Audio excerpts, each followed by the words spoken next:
بسم اللہ الرحمن الرحیم۔ ربیع الاول میں اپنے مرحومین کے لیے یہ اللہ کی پیاری تسبیح لازمی پڑھ لینا۔ اس تسبیح کی قبر میں مردے کو اتنی ضرورت پڑتی ہے جیسے مچھلی کو پانی کی۔ رسول اللہ صلی اللہ علیہ وآلہ وسلم نے فرمایا، محترم ناظرین، دنیا کی یہ زندگی اگرچہ ہماری نگاہوں میں بہت قیمتی نظر آتی ہے، لیکن حقیقت میں یہ ایک عارضی اور وقتی قیام گاہ ہے۔ اللہ تعالیٰ نے قرآن مجید میں فرمایا، یعنی ہر نفس کو موت کا ذائقہ چکھنا ہے۔ انسان اپنی زندگی کی رنگینیوں میں کھو کر اس اٹل حقیقت کو بھول جاتا ہے۔ وہ بھول جاتا ہے کہ ایک دن وہ بھی مٹی میں دفن کر دیا جائے گا، جہاں نہ ماں ساتھ ہوگی، نہ باپ ساتھ ہوگا، نہ بھائی، نہ دوست، نہ مال اور دولت، نہ شہرت اور طاقت۔ ساتھ جائے گا تو صرف اس کا عمل۔ اور قبر وہ مقام ہے جہاں انسان کا اصل سفر شروع ہوتا ہے۔ یہی وجہ ہے کہ رسول اکرم صلی اللہ علیہ وآلہ وسلم نے فرمایا کہ قبر آخرت کی منازل میں سے سب سے پہلی منزل ہے۔ اگر انسان اس سے بچ گیا تو باقی سب آسان ہو جائیں گی، اور اگر اس میں ناکام ہو گیا تو بعد میں سب سخت ہو جائیں گی۔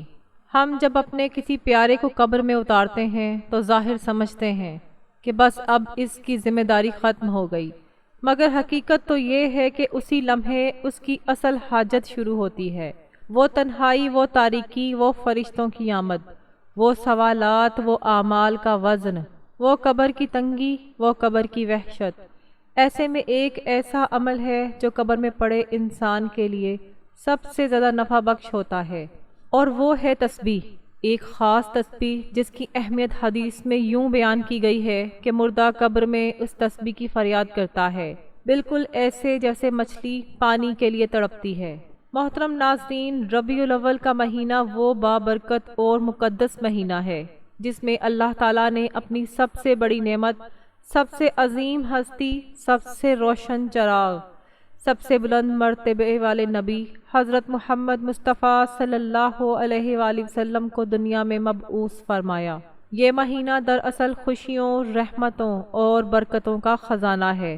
اسی مہینے میں مخلوق خدا کو ہدایت کا وہ نور عطا ہوا جس نے جہالت کے اندھیروں کو دور کیا اور انسانیت کو اللہ کے قریب کر دیا۔ اس مہینے کی عظمت کے بارے میں علماء کرام فرماتے ہیں کہ ربیع الاول کی ساعتیں، اس کی راتیں اور اس کے دن اللہ تعالیٰ کی خاص رحمتوں کے نزول کے مواقع ہیں۔ یہی وجہ ہے کہ مسلمان دنیا بھر میں اس مہینے کو نہ صرف خوشی، نعت خوانی اور ذکر و اذکار سے مناتے ہیں، بلکہ اپنے مرحومین کے لیے بھی دعائیں، صدقات اور تسبیحات پڑھتے ہیں تاکہ ان کی قبروں پر روشنی نازل ہو اور اللہ تعالیٰ ان کے درجات بلند فرما دے۔ ہمارے پیارے آقا امام الانبیاء حضرت محمد مصطفیٰ صلی اللہ علیہ وآلہ وسلم نے فرمایا، میت قبر میں ایسے محتاج ہوتا ہے جیسے مچھلی پانی کی محتاج ہوتی ہے۔ حدیث کا مفہوم ہے، یہ الفاظ ہمیں اس حقیقت کی یاد دلاتے ہیں جب انسان اس دنیا سے رخصت ہو جاتا ہے تو وہ اپنے اعمال کے ساتھ قبر میں جاتا ہے، مگر اس کے اہل خانہ اور دوست احباب کی دعائیں، صدقات اور تسبیحات بھی اس کے لیے وہاں راحت اور سکون کا ذریعہ بنتی ہیں۔ خاص طور پر وہ اذکار اور دعائیں جو اللہ کے پیارے نبی حضرت محمد مصطفیٰ صلی اللہ علیہ وآلہ وسلم نے سکھائی ہیں، وہ قبر میں مردے کے لیے نور، فرحت اور زندگی کا سہارا بنتی ہیں۔ ربیع الاول کا مہینہ جہاں نبی کریم صلی اللہ علیہ وآلہ وسلم کی ولادت کی وجہ سے خاص ہے، وہیں اس مہینے میں مرحومین کے لیے تسبیحات پڑھنا اور ایصال ثواب کرنا بھی ایک عظیم نیکی ہے۔ علماء فرماتے ہیں کہ جب کوئی زندہ شخص اللہ کا ذکر کر کے اپنے مرحوم والدین یا رشتہ داروں کو ثواب پہنچاتا ہے تو اللہ تعالیٰ اپنی بے پایاں رحمت سے ان کو قبر میں نور عطا فرماتا ہے اور ان کی روحیں سکون پاتی ہیں۔ خاص طور پر کچھ تسبیحات ایسی ہیں جنہیں اللہ کی پیاری تسبیح کہا گیا ہے، جن کی برکت سے مرحومین کو بے پناہ فائدہ پہنچتا ہے۔ ان میں لا الہ الا اللہ الملک الحق المبین جیسے کلمات شامل ہیں، جنہیں رسول اکرم صلی اللہ علیہ وآلہ وسلم نے ایمان والوں کے لیے بہترین ذکر قرار دیا ہے۔ نبی کریم صلی اللہ علیہ وآلہ وسلم نے اپنی امت کو کئی مواقع پر یہ تعلیم دی کہ اپنے مرحومین کو نہ بھولو، ان کے لیے دعا کرو، قرآن پڑھو اور ثواب پہنچاؤ، کیونکہ یہ سب کچھ ان کے لیے قبر کی تاریکی کو روشنی میں بدل دیتا ہے۔ قبر کی ضرورتیں ہم زندہ لوگوں کے لیے چھپی ہوئی ہیں، لیکن رسول اکرم صلی اللہ علیہ وآلہ وسلم نے ہمیں یہ حقیقت سمجھا دی ہے کہ قبر میں مرحوم ایسے محتاج ہوتے ہیں جیسے مچھلی کو پانی کی ضرورت ہوتی ہے۔ وہ ہمارے ذکر و اذکار، تسبیحات اور تلاوت قرآن پاک کے محتاج ہوتے ہیں۔ ربیع الاول میں اللہ تعالیٰ کی یہ پیاری تسبیح لازمی پڑھنا نہ صرف اپنی زندگی کے لیے برکت کا ذریعہ ہے، بلکہ یہ ہمارے مرحومین کے لیے بھی صدقہ جاریہ ہے۔ یہ تسبیح جب قبر کے اندھیروں میں پہنچتی ہے تو قبر کے باسی کو سکون اور نور ملتا ہے۔ ہمارے علماء بیان کرتے ہیں کہ جیسے زندہ انسان دنیا میں کھانے پینے کے بغیر زندہ نہیں رہ سکتا، ویسے ہی قبر میں انسان اللہ کے ذکر اور ایصال ثواب کے بغیر سکون نہیں پا سکتا۔ یہی وجہ ہے کہ نبی کریم صلی اللہ علیہ وآلہ وسلم نے اپنی امت کو بار بار یہ تاکید فرمائی کہ اپنے مرحومین کے لیے دعا اور تسبیح کو لازم پکڑو۔ ربیع الاول چونکہ نبی کریم صلی اللہ علیہ وآلہ وسلم کی آمد کا مہینہ ہے، اس لیے اس مہینے میں کیے گئے اذکار اور تسبیحات کی برکت کئی گنا بڑھ جاتی ہے۔ ایک روایت کے مطابق جو شخص کسی بھی مہینے میں لا الہ الا اللہ المالک الحق المبین پڑھتا ہے، اللہ تعالیٰ اس کے گناہوں کو معاف فرما دیتے ہیں۔ جب یہی کلمات ربیع الاول میں پڑھے جائیں اور مرحومین کو ایصال ثواب کیا جائے تو یہ ان کے لیے قبر میں سکون اور راحت کا ذریعہ بنتے ہیں۔ محترم ناظرین، یاد رکھیے کہ قبر میں انسان کو سب سے زیادہ جو چیز سکون دیتی ہے وہ صدقہ جاریہ ہے، اور صدقہ جاریہ میں سب سے بڑی وہ دعائیں ہیں، وہ تسبیح، وہ استغفار جو زندہ لوگ اپنے مرحومین کے لیے کرتے ہیں۔ جب کوئی انسان دنیا سے رخصت ہو جاتا ہے تو اس کے اعمال ختم ہو جاتے ہیں، سوائے تین چیزوں کے: ایک نیک اولاد جو والدین کے لیے دعائیں کرے، ایک علم جو پھیلایا، ایک صدقہ جاریہ۔ اور دعا سب سے زیادہ طاقتور ذریعہ ہے جس سے مردے کو راحت ملتی ہے۔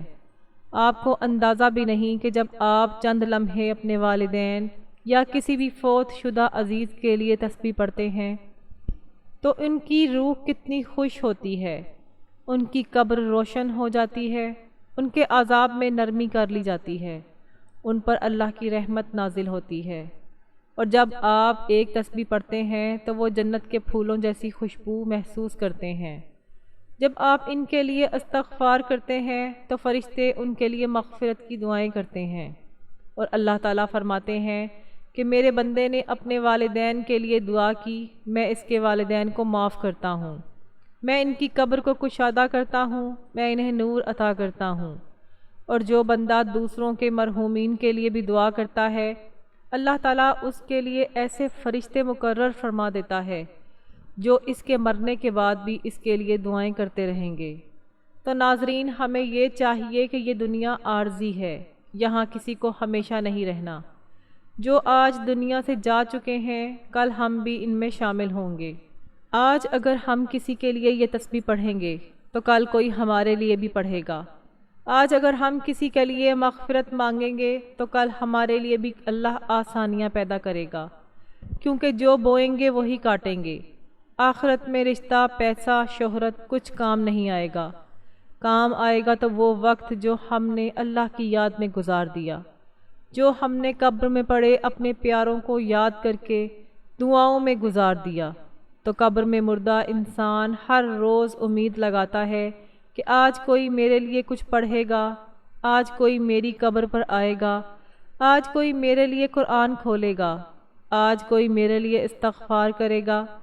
لیکن جب کوئی نہیں آتا، جب اس کی طرف سے کچھ نہیں آتا تو وہ اداس ہو جاتا ہے۔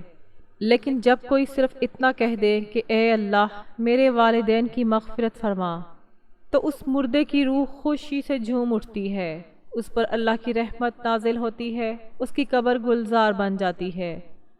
ناظرین، دنیا کی زندگی اگرچہ وقتی ہے، مگر انسان کا اصل اور ابدی مقام اس دنیا سے پردہ کرنے کے بعد شروع ہوتا ہے۔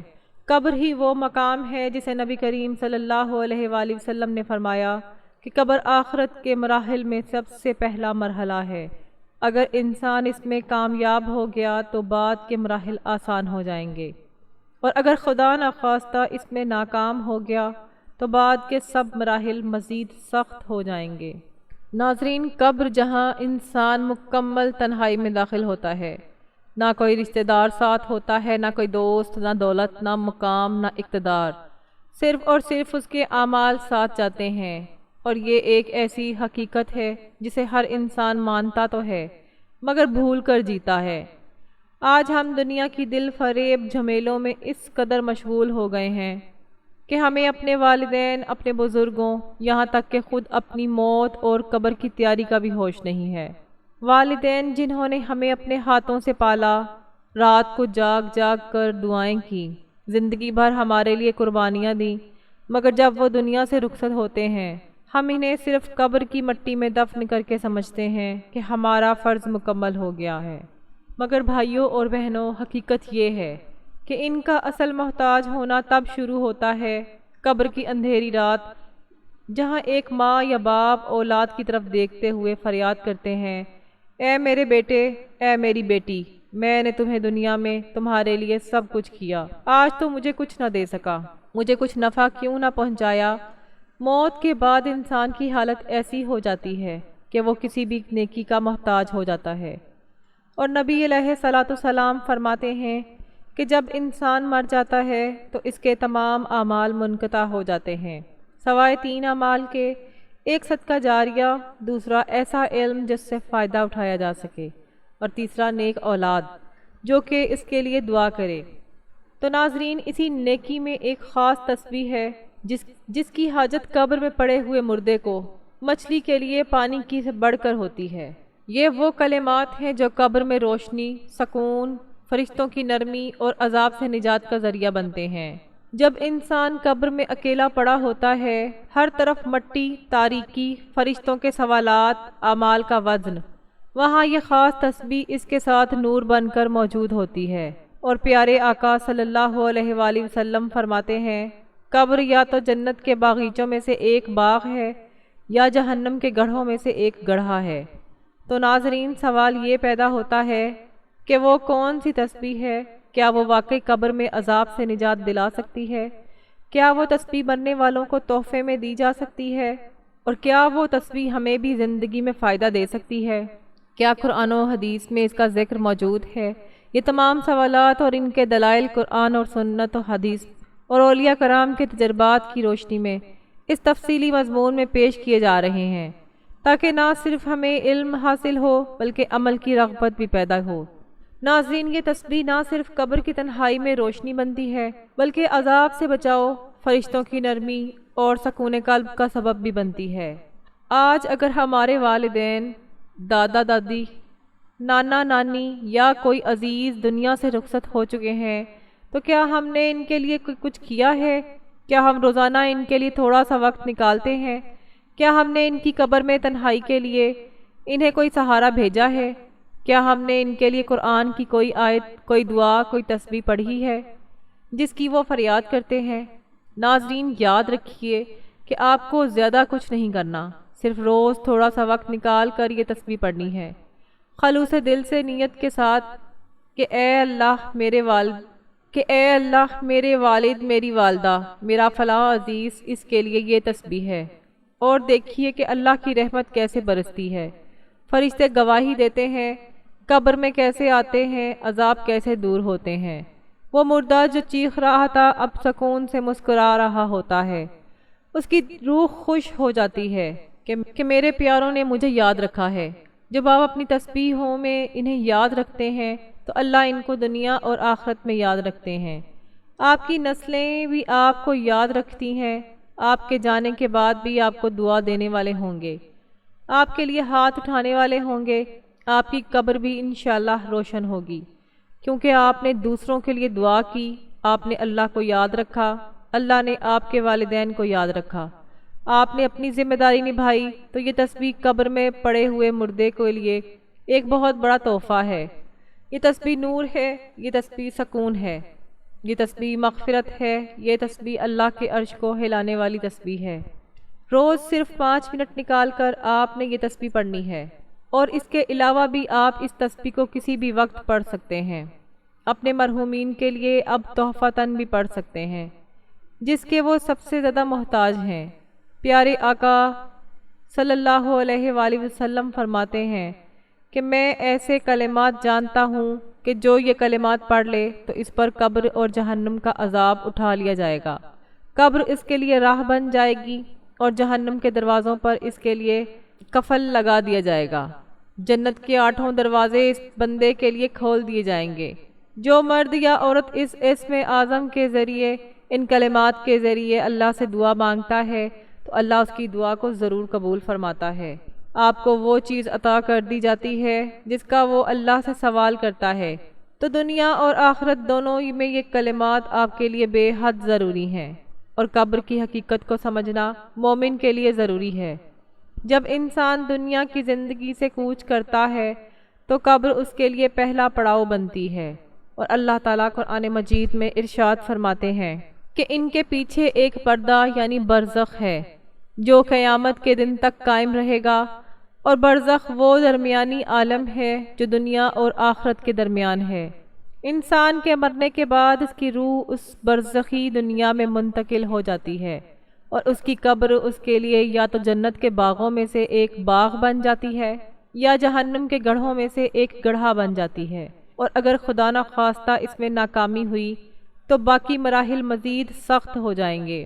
قبر کے اندر انسان سے منکر نکیر فرشتے سوال کرتے ہیں کہ تیرا رب کون ہے، تیرا دین کیا ہے، تجھے اس شخص یعنی محمد صلی اللہ علیہ وآلہ وسلم کے بارے میں کیا علم ہے۔ اگر انسان ایماندار، نیک عمل والا اور اللہ کی عبادت میں سچا ہوتا ہے تو وہ ان سوالات کا جواب دے دیتا ہے، اور فرشتے اس پر رحمت نازل کرتے ہیں، اس کی قبر کو کشادہ کرتے ہیں، اور اس کے لیے جنت کا بستر بچھایا جاتا ہے۔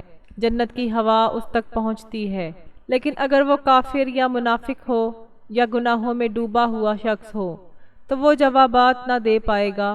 اس پر قبر تنگ کر دی جائے گی، سانپ اور بچھو اس کو ڈستے رہیں گے، اور قبر اس پر آگ کی مانند بن جائے گی۔ تو ناظرین، یہی وجہ ہے کہ ہر مسلمان کو چاہیے کہ وہ اپنی قبر کی تیاری کرے اور اپنے مرحومین کی قبروں کی نرمی اور سکون کے لیے دعائیں، صدقات اور خصوصاً تسبیحات کو اپنا معمول بنائے۔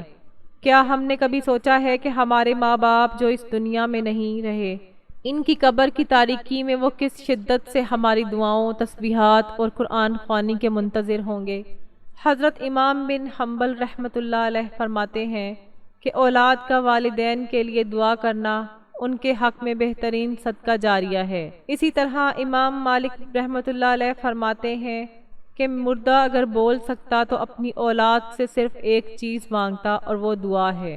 حضرت علی رضی اللہ تعالیٰ عنہ کا قول ہے کہ نیک اولاد مرنے والے کے لیے جنت کا دروازہ بن جاتی ہے۔ اسلام ہمیں یہ سکھاتا ہے کہ والدین کے ساتھ حسن سلوک صرف زندگی تک ہی محدود ہے، بلکہ ان کے انتقال کے بعد بھی ان کے لیے مغفرت کی دعائیں، ان کی طرف صدقہ اور نیکا مال کا ایصال ثواب ایک عمل جاری ہے۔ قرآن مجید میں اللہ تبارک و تعالیٰ فرماتے ہیں، یعنی کہو اے میرے رب، ان والدین پر رحم فرما جس طرح انہوں نے بچپن میں میری پرورش کی۔ یہ آیت اس بات کی دلیل ہے کہ والدین کی وفات کے بعد بھی ان کے لیے دعا کرنا اللہ کے نزدیک محبوب اور مطلوب عمل ہے۔ بہت سے صحابہ کرام رضوان اللہ تعالی علیہم اجمعین کا یہ معمول تھا کہ وہ اپنے فوت شدہ والدین کے لیے باقاعدگی سے قرآن مجید کی تلاوت کرتے، صدقہ و خیرات کرتے اور ان کے نام سے غلام آزاد کرتے تھے۔ پس اگر ہم چاہتے ہیں کہ ہمارے والدین کی قبر نور سے بھر جائے، ان پر عذاب قبر کا سایہ بنا آئے اور انہیں سکون اور راحت حاصل ہو، تو ہمیں ان کے لیے ربیع الاول میں ایسی تسبیح پڑھنی چاہیے جو نبی کریم صلی اللہ علیہ وآلہ وسلم نے محبوب قرار دی ہو، ایسی تسبیح جو قبر میں مردے کے لیے نجات کا ذریعہ بنے۔ تو ناظرین، آپ نے عمل کچھ اس طرح کرنا ہے کہ سب سے پہلے آپ نے درود پاک پڑھنا ہے، چاہے تو مختصر اور آسان سا درود پاک پڑھ لیں، صلی اللہ علیہ وسلم پڑھ لیں، صلی اللہ علی محمد پڑھ لیں، یا پھر نماز والا درود ابراہیمی پڑھ لیں، چونکہ درود ابراہیمی کی فضیلت تمام درودوں میں سب سے زیادہ ہے اور پیارے آقا صلی اللہ علیہ وآلہ وسلم بھی تمام درودوں میں درود ابراہیمی کو ہی سب سے زیادہ پسند فرماتے تھے۔ اس لیے ناظرین کوشش کریں کہ درود ابراہیمی ہی پڑھیں۔ خیر و برکت اور ثواب کی نیت سے ایک مرتبہ درود ابراہیمی میرے ساتھ بھی پڑھ لیجئے۔ اللہم صلی علی محمد وعلی آل محمد کما صلیت علی ابراہیم وعلی آل ابراہیم انک حمید مجید۔ اللہم بارک علی محمد وعلی آل محمد کما بارکت علی ابراہیم وعلی آل ابراہیم انک حمید مجید۔ درود پاک پڑھنے کے بعد آپ نے یہ کلمات پڑھنے ہیں، یہ تسبیح پڑھنی ہے، جن کی ہمیں اور خاص طور پر ہمارے مرحومین کو جب اس دنیا سے جا چکے ہیں اشد ضرورت ہوتی ہے، اور وہ تسبیح ہے لا الہ الا اللہ الملک الحق المبین۔ دوبارہ سماعت فرما لیجئے، لا الہ الا اللہ الملک الحق المبین۔ 100 بار آپ نے یہ تسبیح پڑھنی ہے۔ جب آپ یہ تسبیح پڑھ لیں تو پھر آپ نے 33 بار یہ کلمات پڑھنے ہیں، استغفر اللہ العظیم و اتوب الیہ، اور آخر میں پھر آپ نے درود پاک پڑھ لینا ہے جو آپ نے عمل کے شروع میں پڑھا تھا۔ پیارے آقا محمد مصطفیٰ صلی اللہ علیہ وآلہ وسلم فرماتے ہیں کہ لا الہ الا اللہ، اللہ والوں پر ان کی قبر میں اور حشر و نشر میں کوئی وحشت نہیں ہوگی۔ گویا میں دیکھتا ہوں کہ لا الہ الا اللہ والے کھڑے ہو کر اپنے سروں سے مٹی جھاڑتے ہوئے کہہ رہے ہیں، سب تعریف اس اللہ کے لیے جس نے ہمارا غم دور کیا۔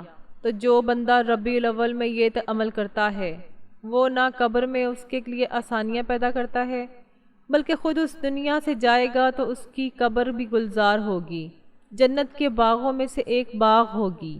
ربیع الاول میں اپنے مرحومین کو یاد رکھنا دراصل یہ پیغام دینا ہے کہ ہم ان سے محبت کرتے ہیں، ان کے حق میں دعا کرتے ہیں اور چاہتے ہیں کہ اللہ تعالیٰ ان کے درجات بلند فرمائے۔